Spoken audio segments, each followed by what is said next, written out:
Hello friends, പുതിയൊരു വീഡിയോയിലേക്ക് എല്ലാവർക്കും സ്വാഗതം. ഫൈനൽ സീമ കേരള കാത്തിരിപ്പിലാണ് ഫുട്ബോൾ ലോകം. മാർച്ച് 27-നാണ് ഫൈനൽ സീമ നടക്കുന്നത്. അർജന്റീനയും സ്പെയിനുമാണ് ഫൈനൽ സീമയിൽ ഏറ്റുമുട്ടുന്നത്.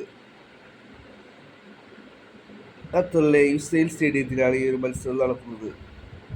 ഈ ഒരു മത്സരത്തെ കുറിച്ചിപ്പോൾ ഡി റേഡിയോ റിപ്പോർട്ട് പുറത്തുവിട്ടിരിക്കുകയാണ്. സ്പെയിൻ്റെ കീ പ്ലെയറാണ് യമാൽ.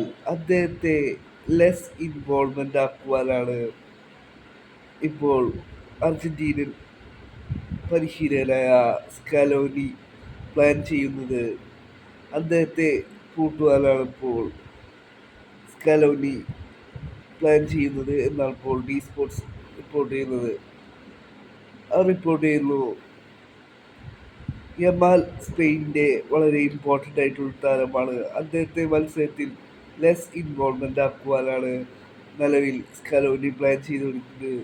അതുകൊണ്ട് തന്നെ ഇടതു പാർശ്വത്തിൽ ഡെഗ്ലാഫിക്കുവെ തന്നെ അർജന്റീനയ്ക്ക് വേണ്ടി ഇറക്കുവാൻ നല്ല പൂട്ടാനായി ഡെഗ്ലാഫിക്കുവെ തന്നെ ഇടതു പാർശ്വത്തിൽ ഇറക്കുവാനാണ് നിലവിൽ സ്കലോനി പ്ലാൻ ചെയ്യുന്നത് എന്നാണ് ഇപ്പോൾ റിപ്പോർട്ട് പുറത്തു വന്നിട്ടുള്ളത്. പിന്നീട് ഒരു മിഡ്ഫീൽഡറെ കൂടി സെറ്റ് ചെയ്തുകൊണ്ട് 2 vs 1 ആണിപ്പോൾ പ്ലാൻ ചെയ്യുന്നത് എന്നാണ് ഇപ്പോൾ ഡി സ്പോർട്സ് റിപ്പോർട്ട് ചെയ്യുന്നത്. സ്പെയിൻ്റെ കീ പ്ലെയറാണ് യമാൽ. അദ്ദേഹത്തെ ഈ ഒരു മത്സരത്തിൽ ലെസ് ഇൻവോൾവ്മെൻ്റ് ആക്കണമെന്നാണ് സ്കലോനി പ്ലാൻ ചെയ്യുന്നത് എന്നാണ് ഇപ്പോൾ ഈ റിപ്പോർട്ടിൽ പറയുന്നത്.